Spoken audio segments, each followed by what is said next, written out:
Matangazo yetu ya KTN Bottom line tukiwa katika ukumbi huu wa City katikati mwa jiji la Nairobi. Tumeweza kusikia athari ambazo tumeweza kupata kutokamana na mashambulizi ambayo yametokea mwaka mmoja na ikafuatiliwa na vishambulizi vidogo ambavyo vimeleta athari mbalimbali. Lakini hivi sasa nachukua fursa hii mtazamaji pia kuwashirikisha baadhi ya watu ambao ni wageni ambao wako hapa siku hii ya leo ili kutaka kusikia kutoka kwao na iwapo wana maoni yoyote na ni namna gani kama taifa tunaweza kujikakamua na hatimaye kuhakikisha kwamba tunasonga mbele. Kwa hiyo moja kwa moja nitakuja upande wa baadhi ya wageni wetu ambao tuko nao hapa leo na nitauliza wawili watatu, nikianza na mama pale. Kuna mama mmoja ambaye nimemwona amekaa, labda tuelezee tu upande wake, siku hiyo alikuwa wapi na mabadiliko gani yamekuja kutokamana na mashambulizi ya aina hii ambayo ni ya kigaidi. Karibu sana. Na asante sana. My name's Florence Kanywa, a human rights defender. In the day that the Westgate attack happened, I was in Kisumu. As I was going on with my duties, somebody called me and told me, can you go and watch what is happening in Nairobi? Then I said, what's happening? Said, you just go wherever you are near any TV and then you see what is happening. After you saw what happened, maybe what was the impact? I really was affected because like in Nakumatt Westgate, I have several friends who work there. So I started calling some of them who could not pick their phones. But later, the ones I were calling, they called me later. But for them, they had escaped the tragedy. But I didn't continue with my duties. Now I sat somewhere to watch what was happening. And I was really affected because when I saw the way small children were dying, expectant mothers, and many other innocent people. But today I really want to thank the Red Cross because they have always responded very positively when there is such an attack. Even during the time of the bomb blast which was targeting the US Embassy, Red Cross did a very good job. We need to commend them. But what I would like to say now, because I think I may not get another chance to speak, I want to say to the leadership of this country that they need to know that prevention is better than cure. Because we cannot keep crying for when we face attacks after another and then we keep crying. We speak so much loud and we don't take any action. Prevention is better than cure. Opinion. We've got lots of other people who'd like to speak. Kindly, so if you could just give us all right, just one more statement so we can get someone else to speak. I would like to say that our government need to put proper mechanism that can prevent these incidents happening, particularly paying the security men and women well, and also making sure that the borders are well protected.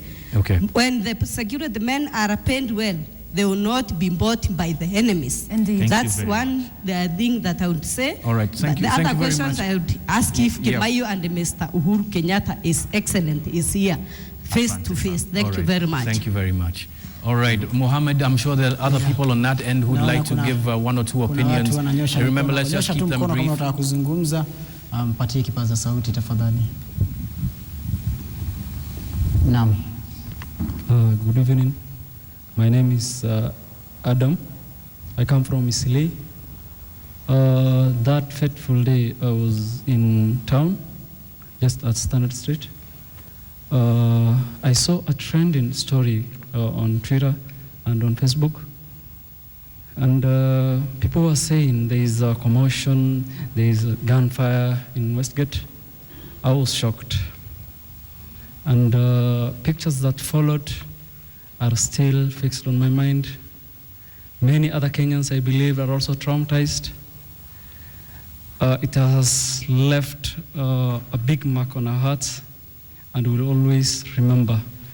To go straight to the implications and the impact it had on to the lives of many Kenyans, specifically from where I come from, that is Eastleigh.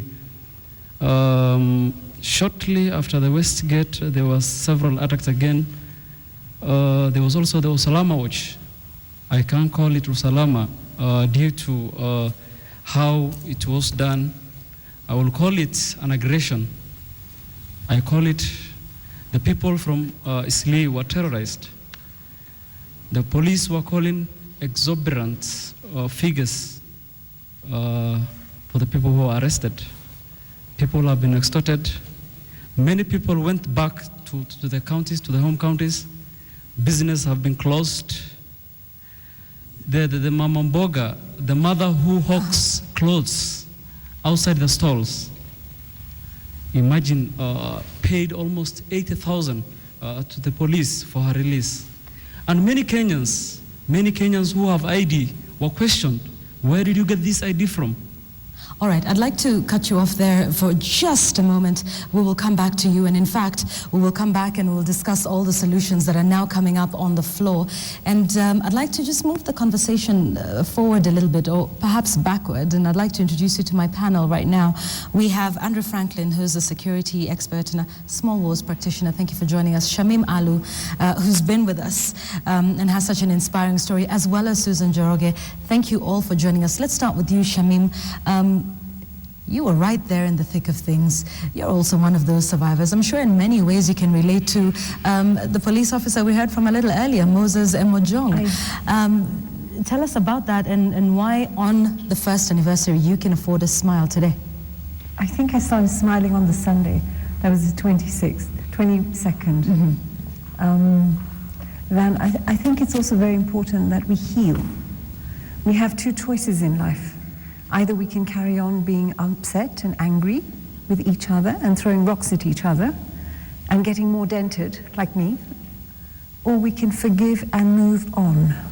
There's many who have watched your story, but just for those who don't remember, refresh our memories as to just what happened to you at the Westgate. I'm part of Radio Africa. I'm a radio presenter, and we had the cooking show on with the children. And we were attacked. Everybody was hurt quite badly. We lost a presenter, fellow colleague. A lot of my fellow colleagues were hurt. I was hurt, what I believe was quite bad. What was the nature of your injuries? I was hurt by 5 bullets and numerous lacerations and the grenade. But I'm well. But you are. And every time we think very grim about what happened to you, your smile reminds us that you are indeed well. I'd like to introduce you to Susan Njuguna. We spoke to her a little bit yesterday, but what's interesting about Susan's injuries is you cannot see them. Susan lost her ability to speak. What is it like for you? And I think the camera is just going to zoom into her a little bit so she can be able to tell. So tell us, the attack happens. At what point do you realize you can't speak?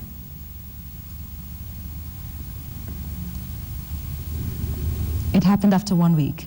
Okay.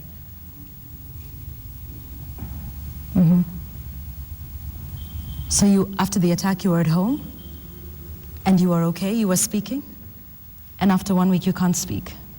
What happened? Did you wake up in the morning, you can't speak? Was it in the middle of the day?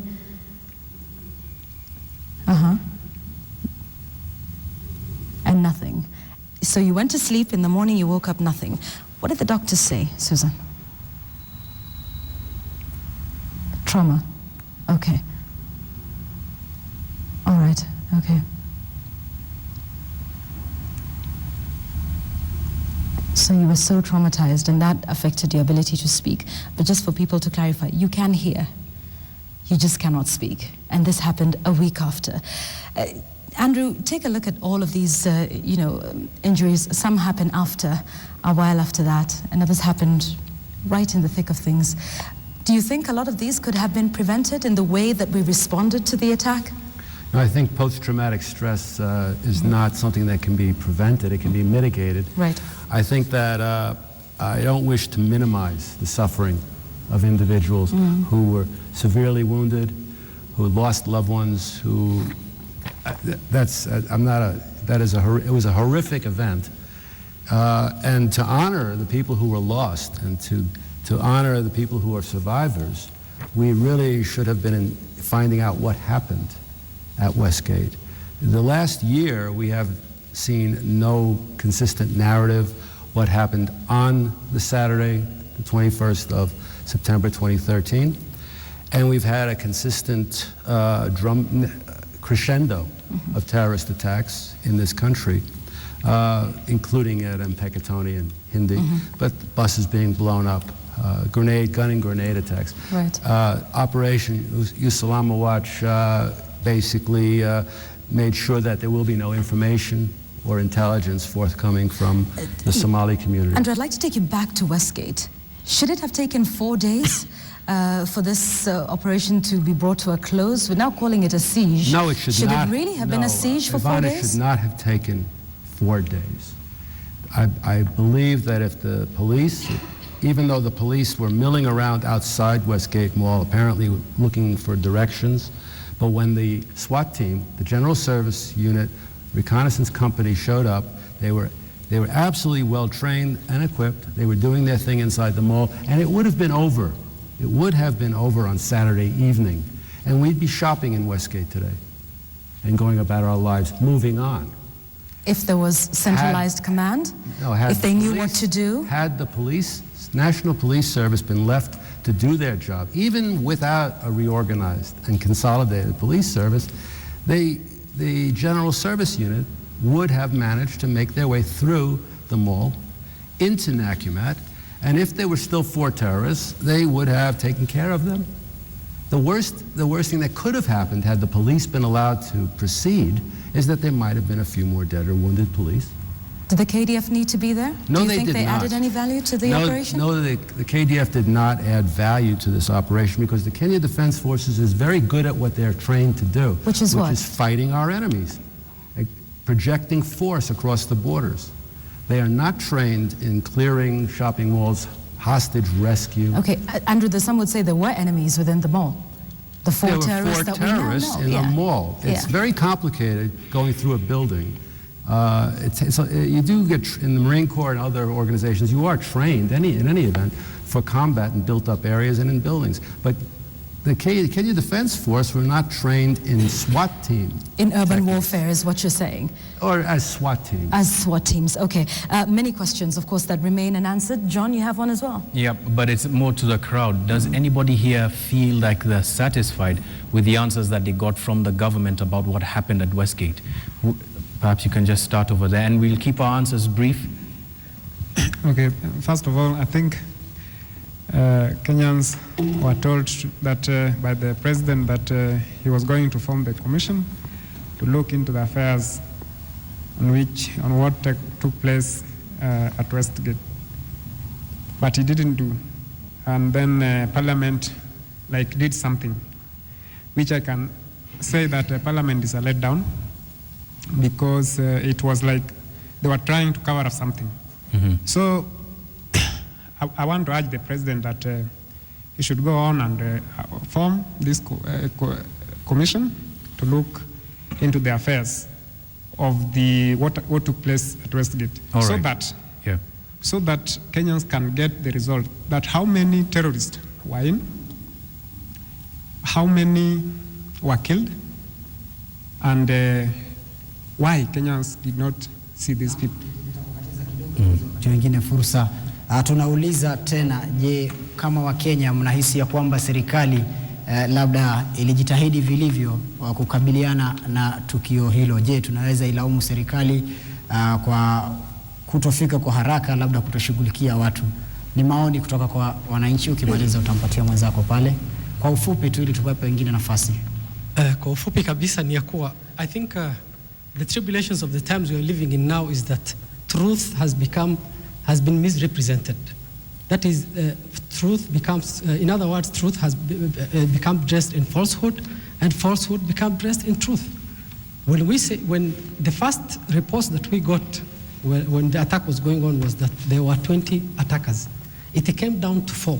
Up to now, we haven't seen even a single body of the attackers. Not only in Westgate, even the attack that took place in whether it was in Mombasa or Isili, we are yet to see even a single terrorist alive or dead. All right. So up to now, hatujafurahia kabisa na response. Shukran There's sana. one more Hapo opinion over umezungumzia here. I'd masuala like kweli, to, mpe mzee pale. before it goes over there, Mohammed, there's Maureen who's got quite a personal experience. You'll just give us a moment. Maureen, your husband passed away in Westgate. He was a member of the KDF. Are you satisfied with the answers that you've received? Not yet. Why not? So about a postmortem, sijaijua ni ambayo iliwa my husband kwa sababu hata postmortem letter sikusoma. And kwa ujumla, the answers, I mean, I know this is painful for you, and you haven't even received that. How does that make you feel, given that he was representing the government in fighting the terrorists who went to that mall?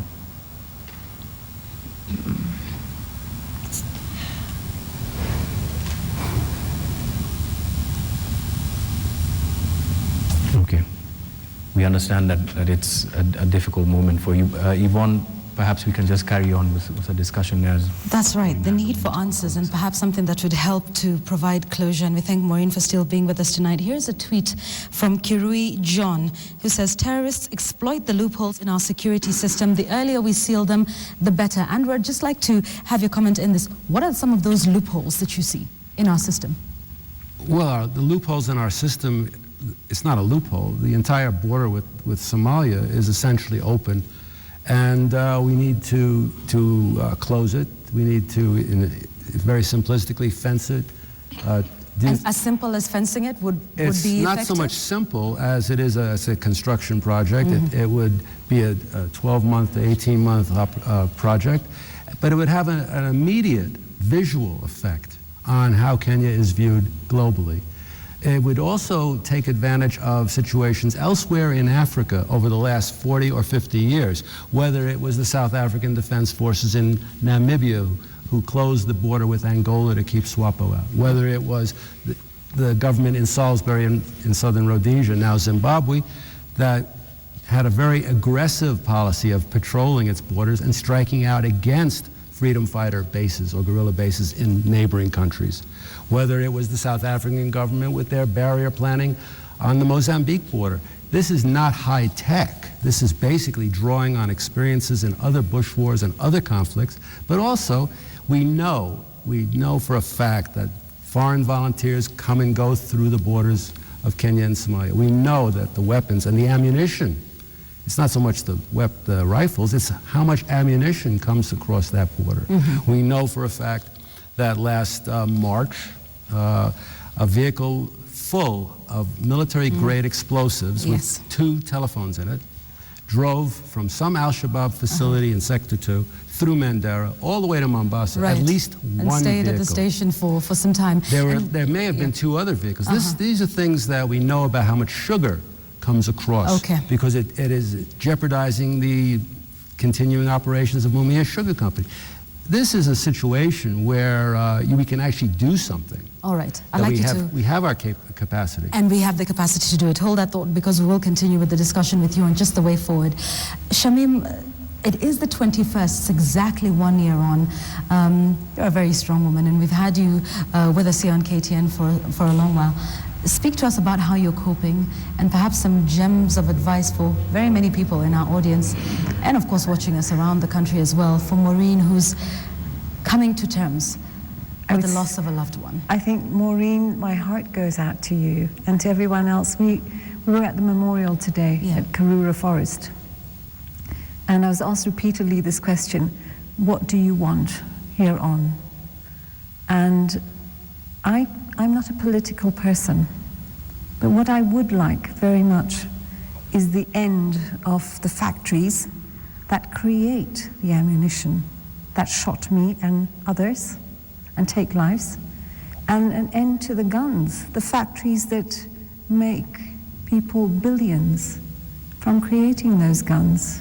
What do you think would give you, are you at 100% closure, forgiveness, or is it still work in progress? No, when I woke up on Sunday morning on the 22nd of August, 2013, I forgive the people who hurt me. How easy is that to do, Shamim? It's easy because 5 times you were shot, you got shrapnel in your body. well, you know, I believe I nearly kicked the bucket in the theatre. So I have a brand new life. And I refuse to carry violence on my back in any form or manner. I know I live in an ideal world where there are no guns and no bullets. Because, you know what? An eye for an eye is going to leave the world a blind place. I don't want to be blind. Indeed, and you're doing something about it as well. Yes, inshallah. We are planting trees for peace. I believe in America, the Native Americans used to do this. When wars were finished, they would dig a hole, put their weapons in there, and plant a tree over it. Wangari Maathai is smiling wherever she is, I'm sure, with what you just said. Susan, just one last question from you before we go into a break. What would it take for you to find closure? Have you found that yet? And what would it take for you? What does it mean for you today?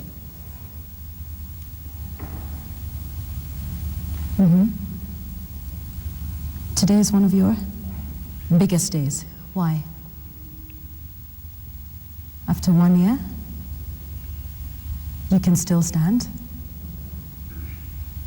and work, and your family as well. Okay. And you forgive them. Good girl. Because 1 year after, you can still stand and you can still work. Susan Njoroge, of course, a lot of outpouring of support for you, and I think we'll be getting in touch with you, just everybody concerned, getting you back, to normal. And of course, we want to take a short break right now as we continue to interrogate and do an audit of our reaction in the wake of the Westgate siege. What could have been done better? What lessons can we learn? We will also, of course, hear from Linda Ogutu, who's at our Mombasa Road KTN News Center. We're coming up in just a while, so please do stay with us. You're watching KTN Bottom Line after the siege. We'll be right back.